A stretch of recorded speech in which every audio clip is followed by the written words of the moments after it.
Allah est grand. Il n'est d'autre Dieu qu'Allah et Mahomet est son prophète.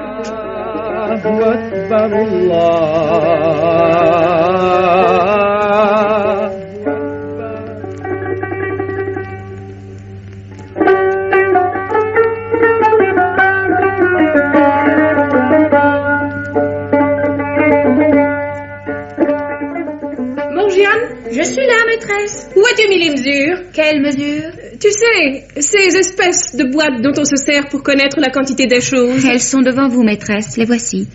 Laquelle voulez-vous? La grande? La moyenne ou la petite? La petite. Si vous avez quelque travail de ce genre, dites-le-moi. Je vais le faire. Non, c'est ma belle-sœur qui vient m'en emprunter une. Je crois que c'est pour mesurer du grain. Je serais bien curieuse de savoir lequel, par exemple. Peut-être le frère de votre mari veut-il acheter de l'orge pour ses ânes? Avec quoi l'achèterait-il? Cet Ali Baba est un pauvre hère qui a bien du mal à faire vivre sa femme et son garçon en vendant le bois qu'il rapporte de la forêt. Pendant qu'il prépare ses fagots, les ânes se nourrissent comme ils peuvent, de chardon et d'écorce. Ils n'ont jamais vu un grain d'orge. On a bien raison de dire que le trop est frère du trop peu. Son frère, le seigneur Cassim, a eu plus de chance. Il vous a épousé. Et quand vous avez hérité, il est devenu l'un des plus riches marchands de la ville. Je trouve qu'il pourrait aider son cadet, le prendre dans son commerce. Assez sur ce sujet, Morgiane. Une simple esclave n'a pas à discuter la conduite de son maître. Tu ferais mieux, toi dont l'esprit est fertile en invention, de m'apprendre par quel moyen je pourrais savoir quelle espèce de grain ma belle-sœur mesurera tout à l'heure dans cette boîte. Ce n'est pas très compliqué, maîtresse. Retournez la mesure et graissez le dessous avec un peu de suif. Quand votre belle-sœur s'en servira, elle posera la mesure sur le tas et des grains resteront collés. Ainsi, vous saurez ce que vous voulez savoir.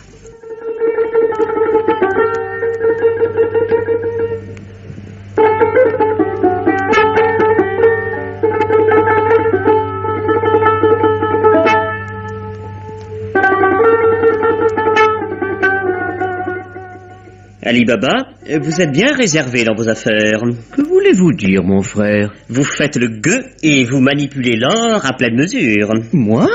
Combien possédez-vous de pièces semblables à celle-ci? Oh, c'est une pièce d'or, en effet. Ma femme l'a trouvée attachée sous la mesure qu'elle avait prêtée hier à la vôtre. Ah, je ne comprends pas. Ne faites pas l'innocent, Ali Baba.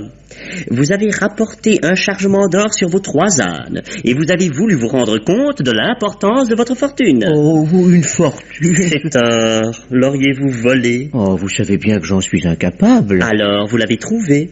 Je vous garantis que si vous voulez faire le cachotier avec moi, j'irai prévenir la justice. Votre magot sera confisqué et moi, j'en recevrai une part à titre de récompense. Ce serait une bien mauvaise action, mon frère. Renseigner la justice n'est pas une mauvaise action. Un bien mauvais calcul, si vous préférez, car votre part sera plus importante venant de votre frère. À la condition que ce frère ne me dissimule rien. Si je comprends bien, vous avez mis la main sur un trésor. Allons avouer. Oui. Et vous l'avez transporté ici. Ce que j'ai pu enlever est peu de choses en comparaison du tout, qui est considérable. Encore beaucoup plus que ce que vous êtes capable d'imaginer. Où est ce trésor? Vous allez me le dire? Mais oui, il y a de quoi vous rendre 100 fois plus riche que vous ne l'êtes, et moi, 1000 fois moins pauvre. Et je serais heureux d'avoir contribué à votre prospérité, car je vous aime bien, mon frère. Moi aussi. Alors, parlez vite. Laissez-moi d'abord vous raconter les circonstances. Qu'attendez-vous? Que vous me laissiez parler. Eh bien, parlez. Donc, hier, je m'en fus comme à l'accoutumée travailler en forêt. Un endroit où je ne vais guère, attendu qu'il est assez éloigné de la ville, mais comme le bois y est de meilleure qualité, je m'étais dit... Qu'importe. Comment cela, qu'importe? Qu'importe la qualité du bois, qu'importe ce que vous vous êtes dit. Ah, bon. Où en étais-je? Ah oui, j'avais coupé à peu près assez de bois pour faire la charge de mes ânes, lorsque j'entendis un grondement assez lointain. Qu'est-ce que c'est? Mais bientôt, je compris qu'une troupe de cavaliers approchait d'un bon train. On ne parle jamais de voleurs dans le pays, pourtant j'eus la pensée que ces cavaliers pouvaient en être. Vous traînez dans vos histoires comme vous traînez dans la vie. Des voleurs sont arrivés, et après? Vous pensez bien que je ne suis pas resté là à les attendre. Et mes ânes, effrayés par le bruit, s'étaient dispersés à travers les fourrés. Je jugeais bon d'imiter leur prudence. Je grimpais dans un arbre touffu. Je pouvais de là-haut tout voir sans être vu. Et que vîtes-vous? D'abord les voleurs descendre de cheval, car c'étaient bien des voleurs rentrant d'expédition avec un lourd butin. Et quand tous eurent mis pied à terre, le chef s'est approché d'un énorme rocher qui se dressait à 4 pas de mon arbre. Il a prononcé quelques mots et une porte s'est ouverte au milieu du rocher. Qu'est-ce que vous me chantez? Cette porte, il a dû la pousser et faire jouer quelques mécanismes secrets. Non, je vous assure, il n'a touché à rien. Il a dit juste 3 mots et la porte s'est ouverte toute seule. Voilà bien des diableries. J'espère que vous n'avez pas l'intention de m'endormir avec je ne sais quel conte de magicien et de djinn. Il n'y a pas de djinn ni de magicien, mon frère. Il y a simplement une porte qui s'ouvre par la force des mots, de certains mots. Et ces mots, vous les avez entendus? Aussi clairement que j'entends ce que vous dites. Et vous me les répéterez? Oh, je vous le promets, mais permettez que je continue. Oui, et surtout que vous finissiez. Une fois la porte ouverte, que s'est-il passé? Les voleurs sont entrés et la porte s'est refermée derrière eux. C'est tout? Mais non, ce n'est pas tout. Ils sont restés longtemps à l'intérieur. Et puis, ils sont ressortis? Oui. Ils sont sortis un par un et leur chef debout sur le seuil les comptait. 39. Avec lui, cela fait 40 en tout. 40 voleurs qui sont montés sur 40 chevaux et ont repris à grande allure le chemin par lequel ils étaient arrivés. Moi, par précaution, je suis resté dans ma cachette encore un bon moment, malgré mon impatience. Votre impatience? L'impatience que j'ai fait d'éprouver si les mots que j'avais retenus, prononcés par moi, produiraient le même effet. Aussitôt dégringolé de mon perchoir, je me précipitais vers le rocher, je dis les mots, Et alors? La porte s'est ouverte toute grande. Quelques marches à descendre, et je me suis trouvé dans une caverne très vaste, bien éclairée par les fissures naturelles de la roche. Autour de moi, des ballots de riches marchandises, des étoffes de soie, et surtout une quantité incroyable d'or et d'argent monnayés, en tas ou dans de grandes bourses de cuir empilées les unes sur les autres. À croire qu'il n'y a pas seulement des années, mais des siècles que cette caverne sert de retraite à des voleurs. Prodigieux! Quand je vous aurais dit que j'ai chargé sur mes bourricots autant d'or qu'ils pouvaient emporter et que je suis rentré à la maison, je vous aurais tout dit. Pas encore. Avez-vous oublié que vous m'avez promis de m'indiquer le chemin qui conduit à votre rocher et de m'apprendre les mots, les 3 mots? Je vous l'ai promis, et promesse est dette pour l'honnête homme. Mais souvenez-vous vous-même de bien garder ce grand secret. Me croyez-vous assez naïf pour aller le crier sur la grande place? Oh, assurément non, mon frère, pardonnez-moi. Je vois que vous avez hâte de vérifier sur place l'exactitude de mes dires. Mais patientez jusqu'à demain. De préférence, sortez de la ville avant que les gens ne soient levés et attendez pour y revenir que la nuit soit tombée. Quand vous serez là-bas, soyez très prudent. Je ne donnerai pas cher de votre vie si les voleurs vous surprenaient. Je me crois aussi rusé que vous. À coup sûr, vous l'êtes davantage. Aussi, je vous laisse aller seul et même demain, vous pouvez être certain de ne pas m'y rencontrer. Je craindrais trop de vous porter ombrage. Alors, les mots, finissons-en. Ils sont d'une simplicité extrême. Écoutez, il suffit de dire « Sésame, ouvre-toi » et la porte s'ouvre. « Sésame, ouvre-toi ». « Sésame, referme-toi » et elle se referme. Sésame, referme-toi. Mais pourquoi Sésame? J'ai préféré n'en pas demander l'explication au chef des voleurs. Qu'est-ce que ça veut dire, Sésame? Voyons, cette graine qu'on écrase pour faire de l'huile. Oui, Sésame, Sésame, Sésame, Sésame, Sésame...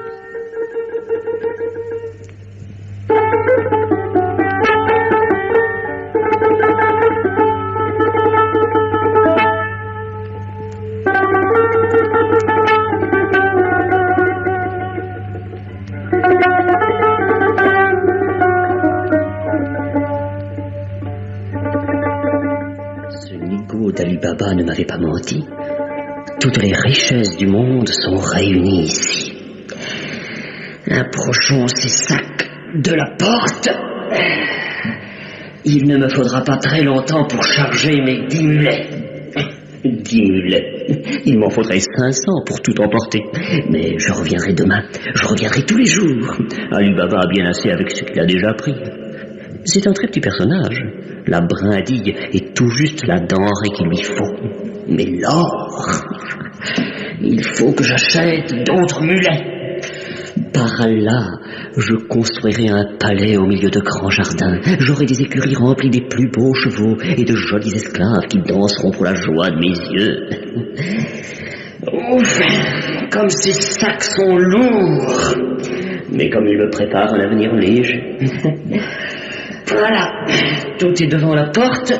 Il ne me reste plus qu'à lui donner l'ordre de s'ouvrir. Oui. Colza, ouvre-toi. Colza, ouvre-toi. Ce n'est peut-être pas Colza le mot qu'il faut dire.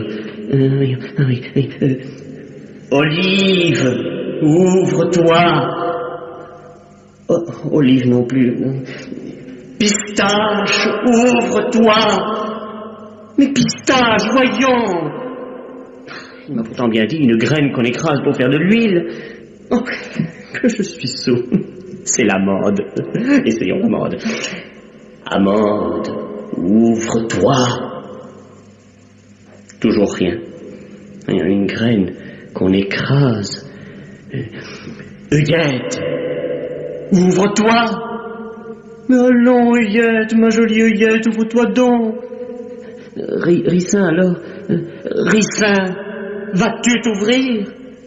Ricin, es-tu sourd? Ouvre-toi, je l'ordonne. Ah, mais est-ce bien de l'huile qu'il a dit? Enfin, ne nous affolons pas. Œillette, colza, olive, ricin, amande, qu'est-ce qu'il y a encore? Pavot. Non, ce n'était pas pavot. Chènevis. Non, quoi faire? Allah Tout-Puissant, il n'y a de force et de puissance qu'en toi. Allah le Très-Haut, Allah le Très-Grand, toi seul as le pouvoir de me faire sortir d'ici. Allah peut tout, mais il prend bien son temps. Bah, à quoi bon s'inquiéter? Quand elle verra que je ne rentre pas, ma femme ira prévenir Ali Baba et il viendra me délivrer. Quel beau garçon c'est Ali Baba. Tiens, je lui donnerai la charge d'un mulet. Et il ne faudra pas qu'il m'en demande davantage.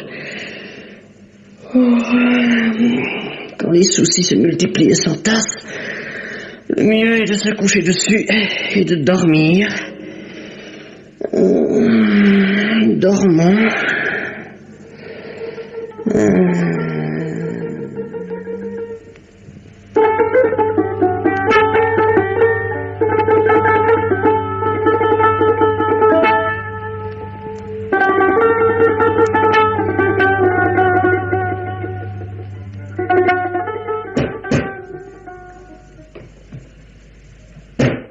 Voilà.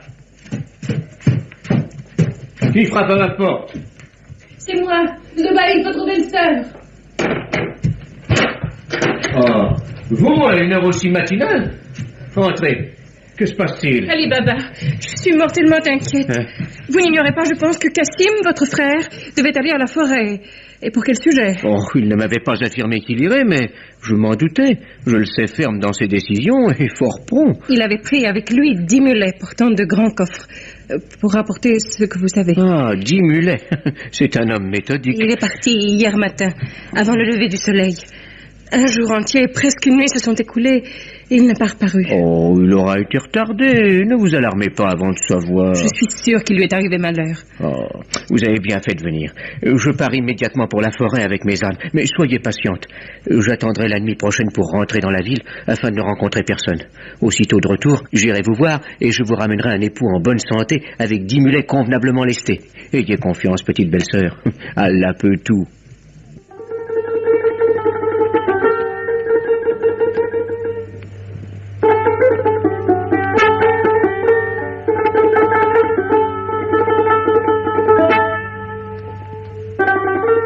Eh bien, mon beau-frère, quelle nouvelle apportez-vous de mon mari? Je n'aperçois rien sur votre visage qui puisse me rassurer. Oh, hélas, belle-sœur. Mon mari n'est plus. C'est cela, n'est-ce pas? Surtout ne jetez pas de cris pour les voisins. Je comprends que ce soit pour vous un sujet d'affliction, d'autant plus vif qu'il est inattendu. Si vous voulez pleurer, que ce soit en silence. Il faut que la chose reste absolument secrète. Ne t'en va pas, Morgiane. Je sais ton dévouement et nous allons avoir besoin de toi. Écoute attentivement ce que je vais dire à ta maîtresse. Oui, Seigneur Ali Baba. Tôt ce matin, comme je vous l'avais promis, Zobaïd, je suis parti. Aucune difficulté. J'espérais toujours rencontrer mon frère sur le chemin. Personne. Mon inquiétude fut à son comble quand auprès du rocher, je vis beaucoup de sang répandu sur le sol. Pauvre mari. Retenez vos gémissements, je vous en prie, ou je n'aurai pas le courage d'aller jusqu'au bout. Vous avez raison. Je veux être forte. Je prononçais les mots. La porte s'ouvrit. Oh, quel spectacle! Mon pauvre mari! Horrible. En face de l'entrée, accroché à la paroi, 4 quartiers de chair saignante. Non contents de le tuer, les voleurs l'ont dépecé et exposé là pour épouvanter ceux qui auraient la hardiesse de pénétrer dans leur antre. Pauvre Cassim, pauvre. Je suppose que le malheureux aura été surpris. Que pouvait-il contre 40 hommes armés jusqu'aux dents? Et qu'avez-vous fait de ces restes? Je les ai enveloppés dans des tissus qui se trouvaient là. Ils sont à présent dans votre cour sur le dos d'un de mes ânes. Car je tiens à ce que les derniers devoirs soient rendus à mon frère. Mais vous devez comprendre que dans votre intérêt comme dans le mien, pour notre repos à tous, il est nécessaire que tout ceci reste absolument entre nous. Tu m'entends, Morgiane? C'est Morgiane qui commande et la langue obéit. Il s'agit d'abord de le faire enterrer comme s'il était mort, de mort naturelle. Il n'était pas malade? Mais il l'est. Du moins, c'est ce qu'il faut faire croire à tous dans le voisinage. Il a été pris subitement d'un mal auquel personne n'entend rien. Il ne parle plus, ne mange plus, reste couché dans l'obscurité, immobile, presque inconscient. Et il sera bien peut-être que j'aille chez l'apothicaire acheter des remèdes. Ah, bonne idée, Morgiane. De ces remèdes terribles qu'on ne donne qu'aux moribonds quand tout espoir est à peu près perdu. Des tablettes de Bézard, de l'essence d'Alkermès. Hein? Tenez bon 2 jours, ne laissez entrer personne ici, et le soir du 2e jour, vous pourrez donner libre cours à vos lamentations. Je suis persuadé que tu joueras parfaitement ton personnage, Morgiane. Comptez sur moi. Tablette de Bézard, essence d'Alkermès, et après-demain, on pleure autant qu'on veut et le plus qu'on peut. Mes compliments, beau frère. Vous vous y entendez pour accommoder la vérité. Quand il n'y a pas d'autre moyen. Vous savez très bien raconter des histoires. Je raconte ce que j'ai vu. Et aussi ce que vous inventez. Ce que j'invente. Monstre! Mais dis-le donc que c'est toi qui l'as tué. Quoi? La douleur vous égare, ma bonne maîtresse. 40 voleurs, une porte magique, un trésor dans une caverne, fable. Tu as rejoint Cassim dans la forêt, et par traîtrise tu l'as fait mourir. Mais sois tranquille, je ne permettrai pas que tu profites de ces richesses que tu as probablement volées. Mais pourquoi l'aurais-je fait mourir? Tu étais furieux que nous ayons découvert ton secret. Voleur, assassin de pareil soupçon. Pardonnez-lui, Seigneur Ali Baba, un malheur si cruel. J'appellerai la police. J'ameuterai la foule. Tu seras lapidé, et le calife te fera couper la tête. Ne criez pas, maîtresse, ne criez pas encore, écoutez-moi. À quel moment votre beau-frère aurait-il pu commettre ce crime abominable? Ce que je sais, hier, aujourd'hui, on ne peut plus rien empêcher, ça n'a pas d'importance. Ça en a beaucoup, au contraire. Pour commencer, je puis vous affirmer que de toute la journée d'hier, il n'a pas mis les pieds dans la forêt. Qui te l'a dit? Et il a détaillé le grand cèdre de la place que la foudre a bâti l'an dernier. Tu l'as vu? Je l'ai vu, et toute la ville l'a vu comme moi. Du lever du jour au coucher, il n'a bougé de là. Et il a eu toute la nuit. Ensuite... Impossible. Il a joué aux échecs jusqu'à 1 heure avancée avec son fils Mamoun. Et quand il est venu vous ouvrir longtemps avant l'aube, vous m'avez dit vous-même qu'il sortait de son lit. Comment aurait-il trouvé le temps d'aller assassiner un homme qui se trouvait à 2 ou 3 parasanges d'ici? Mais comment sais-tu, Morgiane, que je joue aux échecs avec Mamoun? C'est lui qui me l'a dit. Tu le connais donc? Je le rencontre quelquefois, et encore ce matin. Morgiane, je te défends de soutenir mon ennemi. Il n'est pas votre ennemi, maîtresse. Oh, croyez-moi, je suis très jeune encore, mais je sais ce que valent les hommes. Mon instinct ne m'a jamais trompé. Beaucoup semblent d'albâtre et le dedans n'est que suie. Moi, je vois la suie sous l'albâtre. Laisse-moi le démasquer. Puisqu'il n'y a pas de masque. C'est aujourd'hui qu'il a tué mon mari, Ali Baba. Oui. Qu'avez-vous fait depuis le moment où nous nous sommes quittés ce matin? Mais j'ai fait ce que je vous ai dit, rien de plus. Allons, réfléchissez, maîtresse. Votre mari avait assuré qu'il rentrerait le soir même. S'il n'est pas rentré, c'est qu'il était déjà mort. Autrement, croyez-vous qu'il serait resté à la Belle Étoile? Et pourquoi? Sans doute pour attendre pendant toute une nuit et la moitié d'un jour que son frère se décide à venir le tuer. Avouez que cela est beaucoup moins croyable que l'existence de la caverne, de la porte magique et des 40 voleurs. Ah, ces 40 voleurs. Pour nous, il vaudrait 1000 fois mieux qu'ils n'eussent jamais existé. Puissions-nous être dispensés de faire un jour leur connaissance. Je suis bien malheureuse. Votre plaie est profonde. Il ne faut pas l'envenimer. Suivez les conseils de prudence et de modération que vous a donnés votre beau-frère. Rester toute seule devant tous cet inconnu, se torturer pendant des heures, avec des questions sans réponse, piétiner dans les ténèbres. Vous n'êtes pas toute seule. Les preuves que vous a données, Morgiane, ne peuvent-elles suffire à vous convaincre? Ce n'est pas le meurtrier de votre mari qui vous parle, mais un ami sûr qui, pour vous aider et vous consoler, est prêt à entreprendre tout ce qui sera en son pouvoir. J'ai tant besoin de protection. Oui, mon beau-frère. Je sais que Morgiane est une fille avisée et qu'elle ne saurait abuser de ma confiance. Je connais sa loyauté. Et plus je repasse ses arguments dans mon esprit, plus j'en reconnais la force. Mais vous À présent, vous devez me détester pour toutes les vilaines choses que je vous ai dites. Elles sont déjà oubliées, petite belle-sœur. Il ne faut plus songer qu'à la réalisation de nos plans. Et d'abord entrer ici, le corps écartelé de notre infortuné Cassim. Écartelé, c'est vrai. La voilà bien, la meilleure preuve de votre innocence. Comment cela? Et coupe-t-on en quatre un cadavre alors qu'on médite de faire croire à tous que la mort fut naturelle?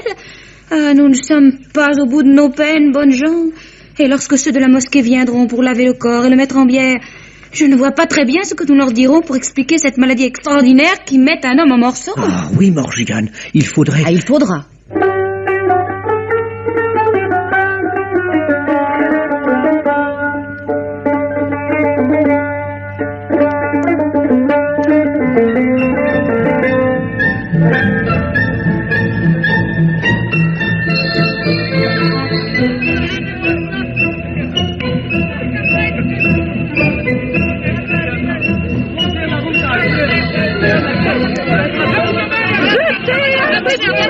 À la vieille Tonia, donnez un peu de laine aujourd'hui. Demain, Allah vous donnera le mouton. Un petit manguire à la vieille Tonia. Voilà, grand-mère. Ah, c'est toi, petite Morgiane. Voilà bien longtemps que tu n'es venue sur la place. On a eu toutes sortes d'événements à la maison. C'est ivresse qu'on m'a raconté que le gros Cassim, ton maître, était mort. Ah, un si bon maître. Une maladie qu'il a emportée en 2 jours. Ah, c'est la destinée, ça, ma pauvre fille. La destinée, c'est comme l'ombre. Chacun traîne la sienne partout après soi. Et vous pouvez croire qu'on l'a bien soigné. Tablette de Betsar, essence d'Alkermès et tout. Un malade qui ne veut pas guérir avec ces drogues-là, c'est qu'il est bien décidé à mourir. Est-ce qu'on a pu pleurer? Et son frère, le bon Ali Baba, je ne vois plus passer avec ses ânes, lui. Après la mort du seigneur Cassim, il est venu habiter avec nous. Sa femme et son fils aussi. Avec vous? C'est-il donc qui va épouser sa belle-sœur? Pourquoi pas? Il peut bien avoir 2 femmes puisque la religion le permet. Ah, tout de même, un homme qui était si pauvre. Il faut croire qu'il avait un petit bien dont il ne parlait pas. Ajouter à la fortune de la veuve, ça doit faire pas mal. Ah, alors te voilà devenu l'esclave d'Ali Baba. Ah, Ali Baba, avoir des esclaves, il faut avoir vécu comme moi sous 4 générations d'Abbasides pour voir un Ali Baba devenir riche.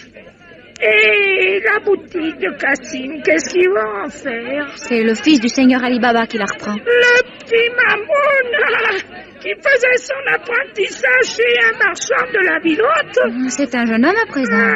Et son patron a toujours témoigné de sa bonne conduite. Un joli garçon, en tout cas bien fait de partout, d'humeur enjouée, d'esprit vif. Son père va lui trouver une fille riche. Ah, sans doute, oui. Ton cœur soupire comme un oiseau qui voudrait s'envoler. Oh, il n'y a pas de danger, il est bien accroché. Ah, mais dites-moi, grand-mère, vous connaissez cet homme qui fait le tour de la place en parlant aux uns et aux autres? Un étranger. Il pose des questions à tout le monde. Tiens, qu'est-ce qu'il veut donc savoir? Les morts, surtout, ont l'air de l'intéresser. Les morts? Oui. S'il y a eu beaucoup ces temps-ci, si c'était des hommes ou des femmes, quel âge ils avaient, de quoi ils sont morts. Il a essayé de me faire parler, mais pour tirer les vers du nez à la vieille Donia, il faudrait qu'il soit né avant son grand-père. Une mauvaise figure. Une barbe qui ne va pas avec le reste. Sa robe est blanche, mais au travers de cet albâtre, je vois la suie.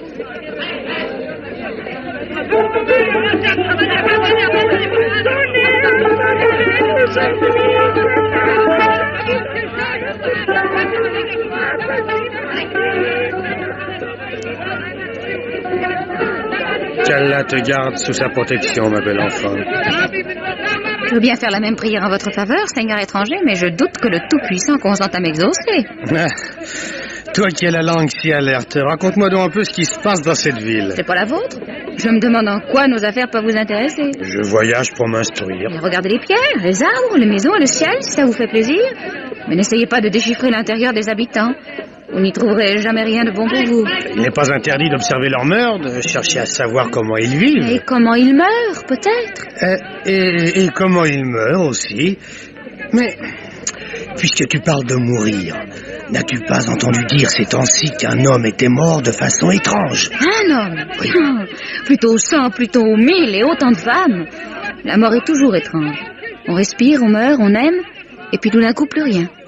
N'est-ce pas chaque fois une chose bien étrange que la mort? Mais personne n'est mort récemment parmi tes voisins, tes parents, tes amis. Et parmi les vôtres? Oh, moi, je change tous les jours de pays, je n'ai pas de voisins. Et mes parents sont restés bien loin d'ici. Mais vos amis? Mes amis? Vos 39 amis.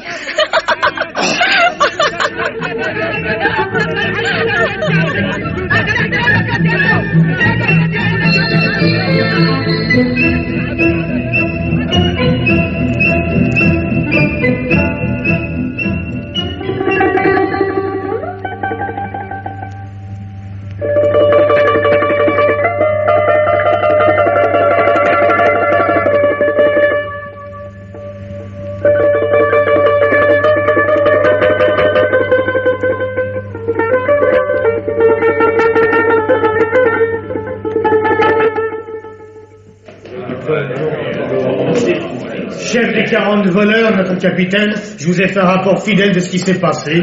La fille s'est sauvée en riant jusqu'au fond de son gosier. Et toi, tu es resté planté là, comme un bout de bois habillé. Mais il y avait de quoi? Quelqu'un que je ne connais pas et qui se met à me parler de mes 39 amis. Un gaillard de ta trempe ne se laisse pas moquer par un souillon de cuisine. Oh, elle était fort jolie, notre capitaine. Jolie ou pas jolie, cette folle tient des propos qui m'inquiètent. Mais elle n'est pas folle du tout, notre capitaine. Et même... Pas folle, peut-être. Et c'est bien plus grave. Nous sommes découverts et perdus si nous n'y prenons garde. Nous étions si bien dans ce pays tranquille, loin de notre théâtre d'opération. Les habitants de la ville nous ignoraient. Ils devaient croire que la race des voleurs avait complètement disparu de la surface de la terre. Et voilà qu'un jour, nous trouvons un homme qui, une fois entré dans cette caverne, ne sait plus comment en sortir. Nous le tuons, c'était juste. Mais nous le tuons trop vite, sans lui demander son adresse. Faute grave. Nous aurions dû le couper en 4 pour commencer, et ne le laisser mourir qu'ensuite. Enfin, j'ai espéré d'abord qu'il était seul à posséder notre secret. Erreur. Un autre vient à son tour et emporte le corps du premier pendant que nous ne sommes pas là. Oh, ouvrons l'œil.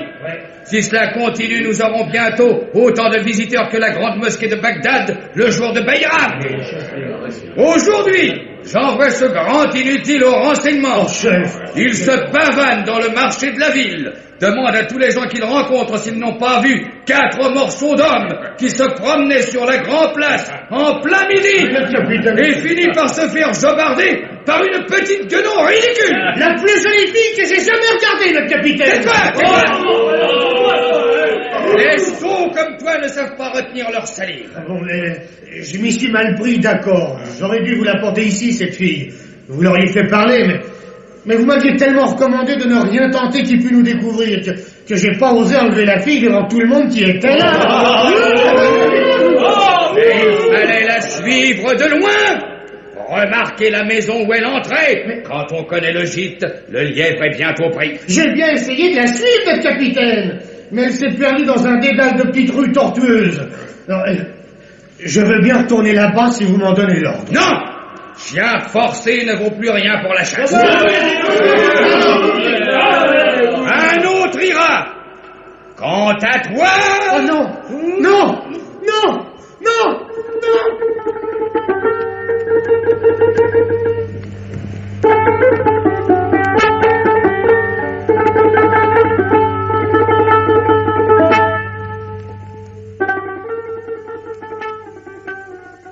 Déjà debout, savetier? La boutique du père Mustapha est toujours la première ouverte sur la place. Et le mouton blanc n'a pas encore chassé le mouton noir au fond de l'Occident. Comment faites-vous pour y voir clair? Allez, quand on a bonne vue... Et âgé comme vous l'êtes? La carcasse ne vaut plus rien, mais l'œil est toujours jeune. Et vous pouvez coudre vos babouches? Je pourrais vous recoudre la peau si elle était en petits morceaux. Mais recoudre la peau des gens n'est pas travail de savetier. C'est travail d'homme qui sait coudre et qui a de bons yeux. Vous ne me ferez pas croire que cela vous est arrivé. Vous croyez ou ne croyez pas. Bon, on sait bien que les vieux ont toujours quelques bonnes histoires à conter. Et moi, j'aime bien les histoires. Mais je ne veux rien vous dire. Vous avez recousu un homme? Oui, je veux bien le croire, après tout. Il y a longtemps? Non, pas très. Et cela a dû être effrayant, un homme qui crie, qui se débat. Oh non. Il s'est laissé recoudre. Sans rien dire. Alors c'est qu'il était mort. Aussi mort que n'importe quel mortel peut le devenir par la volonté d'Allah. Non, vous voulez plaisanter, bonhomme. D'abord, pourquoi coudre un mort, hein? Vous voulez dire que vous avez cousu son linceul? J'ai bel et bien tiré l'aiguille dans la viande d'un homme mort qui était en 4 morceaux. 4 morceaux? J'en êtes bien sûr. Et cet homme, vous le connaissez? Vous voulez me faire parler? Vous n'en saurez pas davantage. Oh, si c'est un secret que vous avez promis de garder, je n'insisterai pas.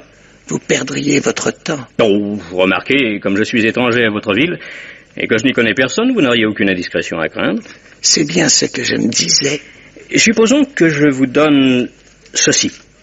Quoi donc? Une pièce d'or? Cette fois, j'en suis sûr, vous avez de bons yeux. Je me demande pourquoi vous tenez tant à ce que je vous raconte cette histoire. Avouez que vous avez fait tout ce qu'il fallait pour me mettre en appétit. Dites seulement qui était cet homme que vous avez recousu. Vous ne le direz à personne? À personne. Eh bien, c'est un homme que je ne connais pas. Voyez-vous ce vieux madré? C'est la vérité. Vous avez déjà trop parlé, grand-père. Il faut vider votre sac. Il ne reste plus grand-chose au fond. Je finirai par croire que vous avez été complice de mauvais coups. Pensez cela du père Mustapha. Vous en savez presque autant que moi. Autant vous dire comment les choses se sont passées.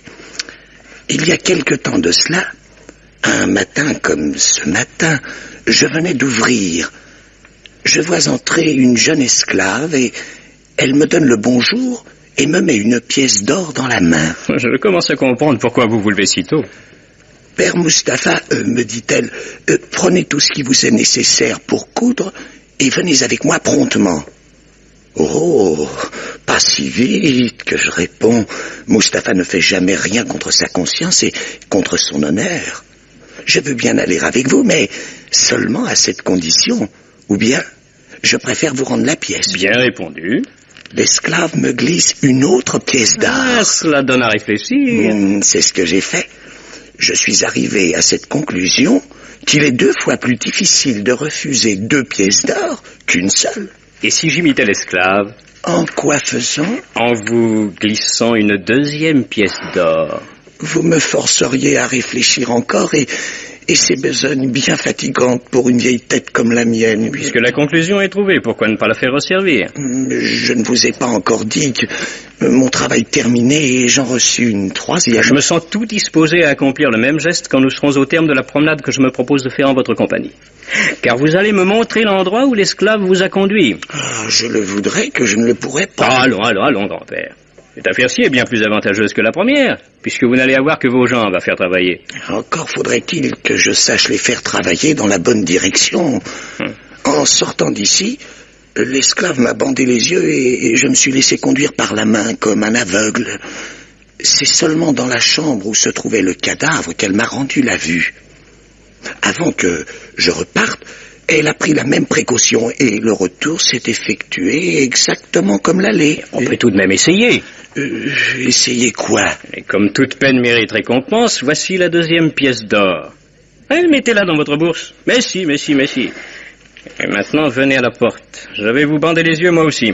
Voulez-vous m'emmener? Et c'est vous qui me mènerez, au contraire. Vous parviendrez peut-être à retrouver dans votre mémoire le chemin que vous avez suivi. Je ne voudrais pas vous déplaire, généreux étranger, mais je ne vous promets rien. Je vous bande les yeux. Donnez-moi la main. Et nous voilà partis.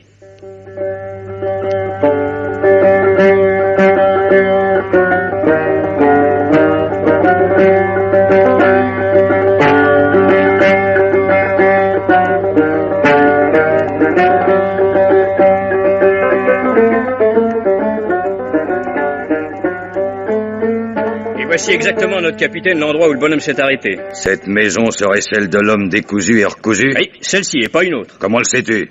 Toutes les maisons de cette rue sont semblables. Pas si bête, notre capitaine.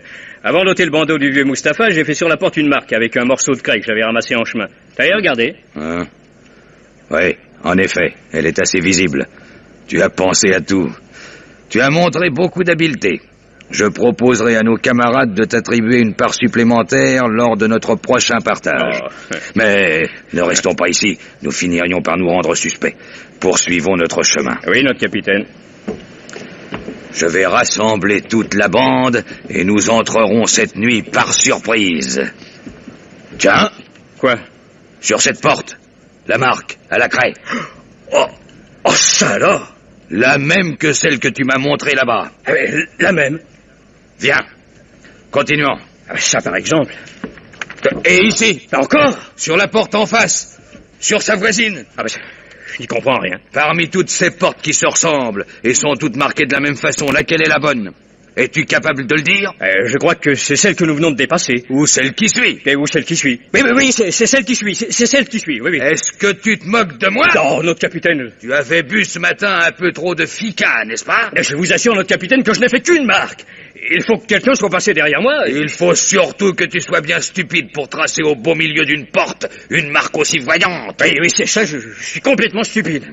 Oh, là et là. Ouais. Ils en ont mis partout. Il y a de quoi perdre la tête. Il y a de quoi... Oui. Allons, viens.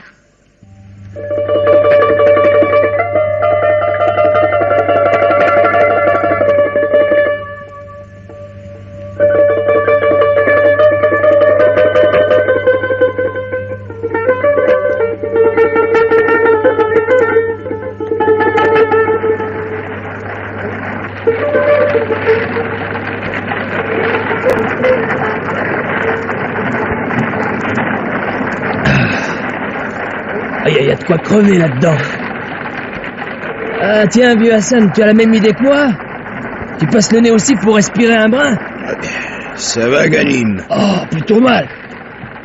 Oh, j'ai les reins en compote et les articulations complètement rouillées.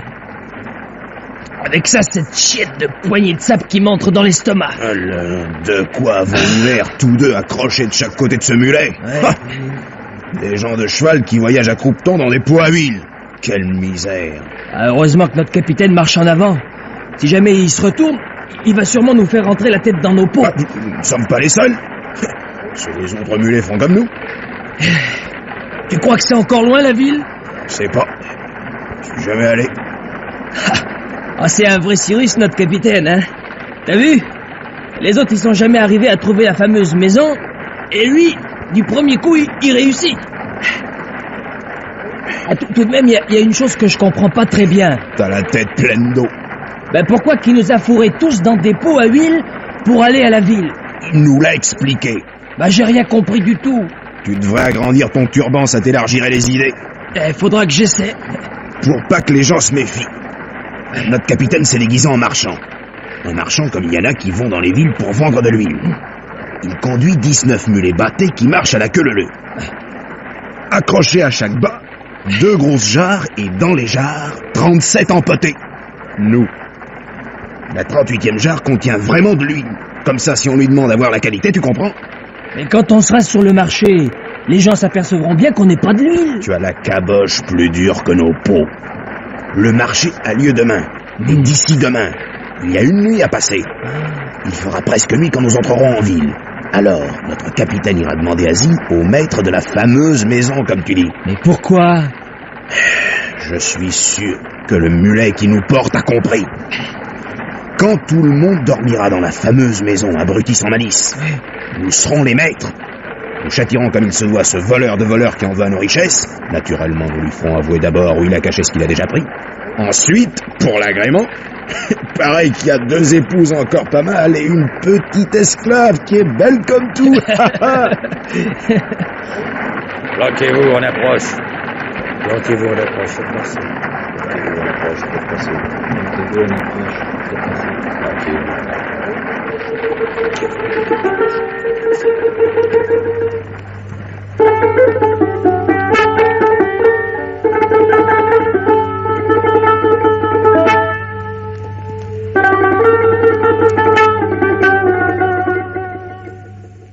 Borgiane, je te recommande de prendre grand soin de notre hôte. Il a bien soupé, il est parti dormir. Que lui faut-il de plus? Lui as-tu préparé des rafraîchissements pour la nuit? Oui, Seigneur Ali Baba.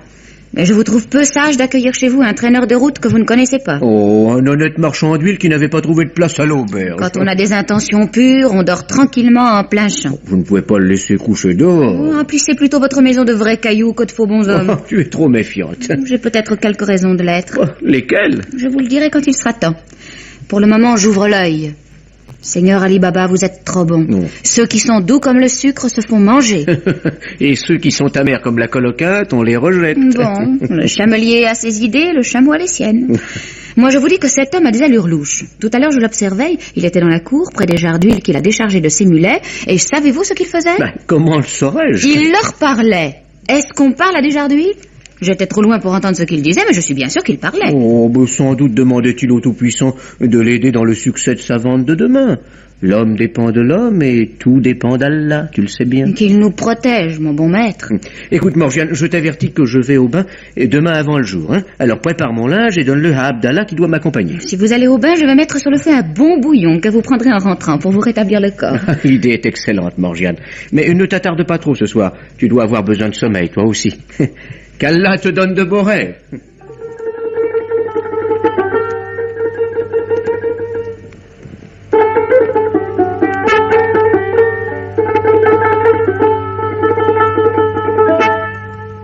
Sommeil est moitié sommeil et moitié mort.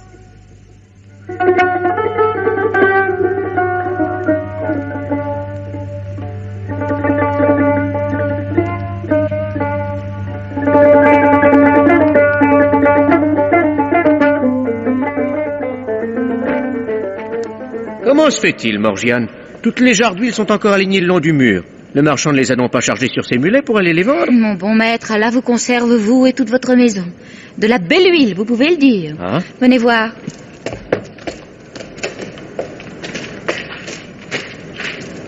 Oh, quelle horrible odeur! Le nez d'abord et l'œil ensuite. Hein? Première jarre. Voulez-vous regarder ce qu'il y a dedans? Oh, Morgiane, un homme. Ne craignez rien, il ne peut plus vous faire de mal. Mort? Fricassé. Et dans l'autre? Et dans l'autre? Et comme ça jusqu'au bout de la rangée, sauf dans la dernière où il y a vraiment de l'huile. Non mais explique-moi, le marchand d'huile, qu'est-il devenu? Votre marchand d'huile est aussi peu marchand d'huile que je suis marchande de gomme arabique. Mais ne restez pas à l'air, vous connaîtrez toute l'histoire plus commodément dans votre chambre. Il est temps, pour le bien de votre santé, que vous preniez le bouillon pendant qu'il est chaud.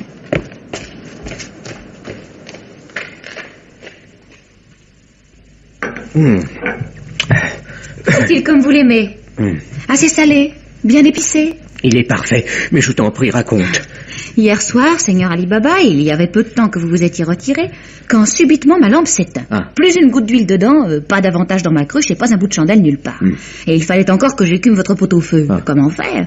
Abdallah arrive pour chercher votre linge, il me dit, te voilà bien embarrassé, de l'huile il y en a plein la cour. C'était vrai. Je prends ma cruche et je cours à la jarre la plus proche. J'y étais à peine arrivé, j'entends une voix d'homme qui demande, est-ce le moment, notre capitaine? Une voix qui sortait de la jarre. Une voix d'homme qui sort d'un vase que l'on croit plein d'huile? Mais il y a de quoi avoir peur, tu n'as pas crié? Je n'ai pas eu peur et je n'ai pas crié non plus. Les voisins n'ont pas besoin de connaître nos secrets. Mais qu'est-ce que tu as fait? Eh bien, en faisant ma grosse voix, j'ai répondu, pas encore, mais bientôt.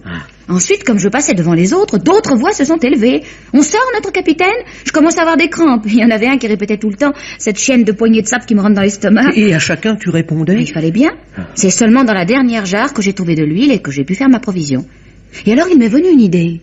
Si j'emplissais ma plus grande bassine d'huile et que je la fasse bouillir, il suffirait ensuite d'en verser sur ces méchants hommes pour qu'il n'y ait plus de méchants desseins. Abdallah t'a aidé? Il était parti dormir et jamais autant. Quand je tiens une bonne recette, je la garde pour moi. Et un à un, tu as ébouillanté tous ces hommes? 37 en tout. Mais ils ne se sont pas débattus, ils n'ont pas crié? Ils étaient bien trop à l'étroit pour gigoter. Ils sont morts l'un après l'autre gentiment, sans faire beaucoup plus de bruit que les petits poissons de l'Euphrate quand ils expirent dans la friture. Oh, c'est une histoire épouvantable et merveilleuse. Mais le faux marchand... Je me demandais ce qu'il allait faire. J'ai éteint ma lampe et je me suis mise à la fenêtre pour surveiller la cour. Bientôt, je l'ai vu paraître avec ses armes qui brillaient sous la lune. Il venait chercher ses hommes. Mais quand il les a trouvés tout noirs et fumant au milieu de leur sauce, il a été pris d'une telle frayeur qu'il s'est enfui par la porte du jardin sans demander son reste. Oh, tu nous as sauvé la vie à tous, Morgiane. Non, je n'ai pas tant de mérite. Depuis quelque temps, le danger rôdait autour de la maison. Il y avait des signes. Les oreilles me sonnaient. Et 3 jours de suite, à midi, les coqs avaient chanté. Je savais que nous n'allions pas tarder à faire la connaissance des voleurs de la forêt. Pourquoi ne m'as-tu jamais fait part de tes craintes? Je pouvais me tromper. Mais maintenant, il n'y a plus de doute. Il faut vous tenir sur vos gardes. 37 ôtés de 40, reste 3. Tant qu'il en restera un, nous ne pourrons chanter victoire. Oh, Morgiane, je ne mourrai pas que je ne t'ai récompensé comme tu le mérites. Pour commencer, je déclare devant Allah que je te donne ta liberté. Dès aujourd'hui, tu n'es plus une esclave. Me permettrez-vous au moins de rester dans votre maison? Non, aussi longtemps que tu le voudras. Pas très longtemps, sans doute. car je prévois qu'avant un peu, un mari viendra t'enlever à moi. Oh, mais ça, je ne suis pas pressée. C'est moi qui te le trouverai.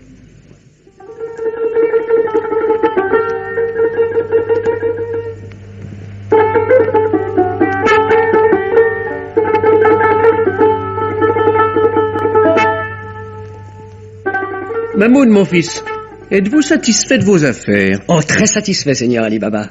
J'ai vendu hier pour 1000 dirhams d'or de turquoise du Khorasan et une grande pièce de velours de Tousse. Ah, vous voilà sur le chemin de la fortune.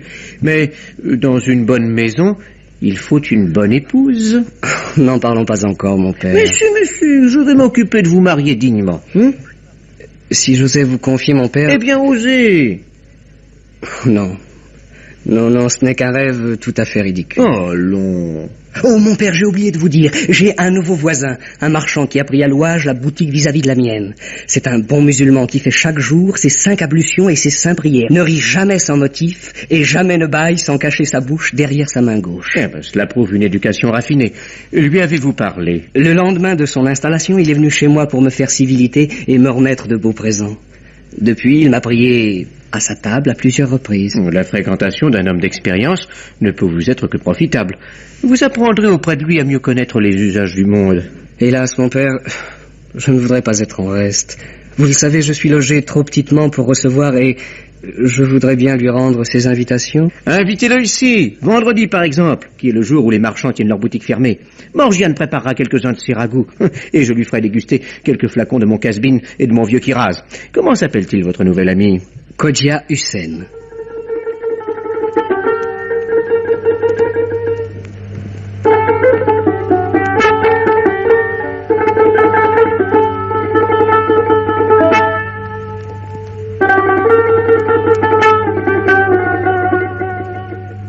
Seigneur Kodja Hussein, que pensez-vous de mon petit Kiraz? Dites que c'est un grand Kiraz. J'ai beaucoup voyagé et je puis vous affirmer, Seigneur Ali Baba, qu'il surpasse en bonté les vins les plus exquis du monde. Il en acquiert une plus grande encore par l'approbation que vous lui donnez. Vous m'avez traité comme un grand seigneur. Ce modeste repas était bien au-dessous de ce que vous méritez, et je vous ai tant d'obligations pour l'amitié dont vous voulez bien honorer mon fils. Ce jeune Mamoun est un garçon de grand esprit. Laisse-t-on parmi les pierres du chemin un diamant dans sa gangue? Regardez-le, il est rouge de confusion. Mais il n'a pas à rougir, je ne dis que la vérité. Pour terminer cette soirée, permettez-moi de vous soumettre certains petits divertissements que nous nous offrons parfois le soir après souper. Oh, ne vous mettez plus en frais pour moi, je vous en prie. Ce n'est rien, je vous assure. Entre, Morgiane. Une danseuse? Je vous présente Morgiane. Ce n'est pas une esclave ordinaire. Du reste, ce n'est plus une esclave. Je lui ai donné la liberté pour la récompenser des immenses services qu'elle m'a rendus. Elle va chanter et danser pour vous. À toi, Morgiane. Montre-nous ce que tu sais faire.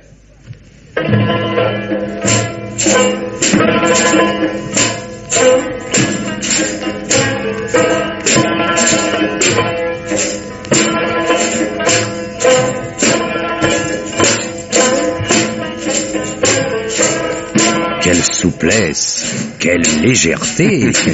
Votre Morgiane serait digne de paraître devant le commandeur des croyants.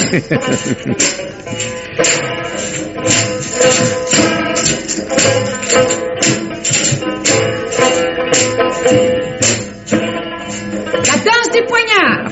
Celle-ci est en votre honneur. C'est la première fois qu'elle l'exécute. Voici une douce créature qui sait joliment tenir un kranjar. Oui, voyez comme elle tient son arme. Ne croirait-on pas qu'elle va se transpercer le sein? Ce serait dommage. Ah, et maintenant, la voilà aux prises avec des ennemis imaginaires. Ses attaques, ses esquives... Cette matine-là, vous clouerez un homme sur un air de danse. Ah, mais savez-vous bien, Seigneur, qu'elle en serait capable? Et voici la fin de la danse. Oh, la danse est finie pour moi. Abdallah, aide-moi à le mettre sur le sofa. Malheureuse, qu'as-tu fait? Ce qu'il se préparait à vous faire si je l'avais laissé vivre. Regardez. Laisse-moi. Laisse. Voyez ce poignard qu'il cachait sous sa robe, c'était pour vous. Mais pourquoi? Cet homme est votre plus fier ennemi, vous ne le reconnaissez donc pas?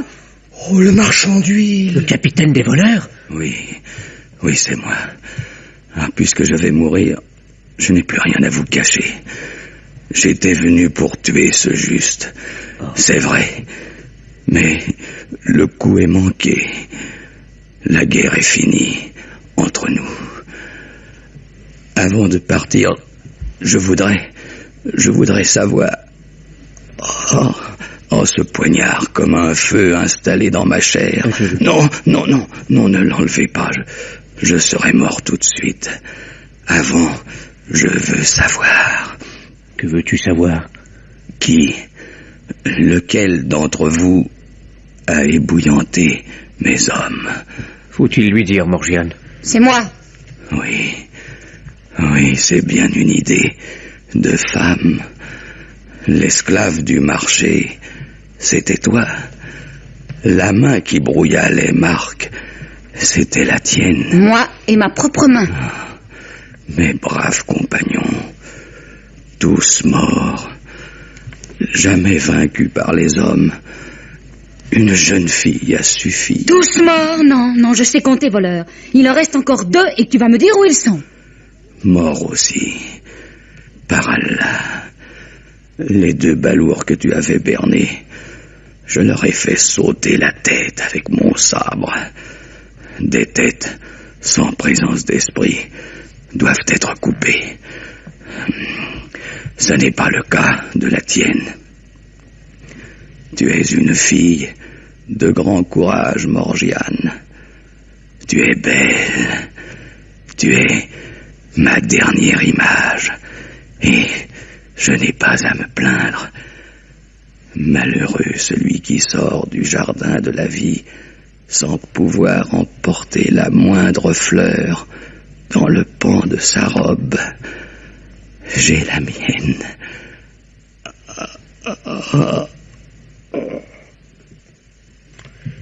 Qu'on enlève le corps de ce pauvre vagabond des mauvais chemins. Il ira dormir auprès de ses compagnons dans le fond du jardin. Et toi, Morgiane, viens m'embrasser. Je t'ai donné la liberté et promis que ma reconnaissance n'en resterait pas là. Le jour est venu de tenir ma promesse. Veux-tu être ma belle-fille? Oh, Seigneur! Mamoun, je vous crois assez bon fils pour ne pas contrarier un projet qui me tient au cœur. Oh, c'était ce rêve dont je n'osais vous parler. Oh, il n'était pas si ridicule. Désormais, mes enfants, n'ayez d'autre souci que de vous rendre heureux. Qu'Allah vous comble de toutes sortes de biens et de prospérité. Ayez confiance. Chacun de nous porte à son cou l'oiseau qu'Allah lui a attaché indissolublement.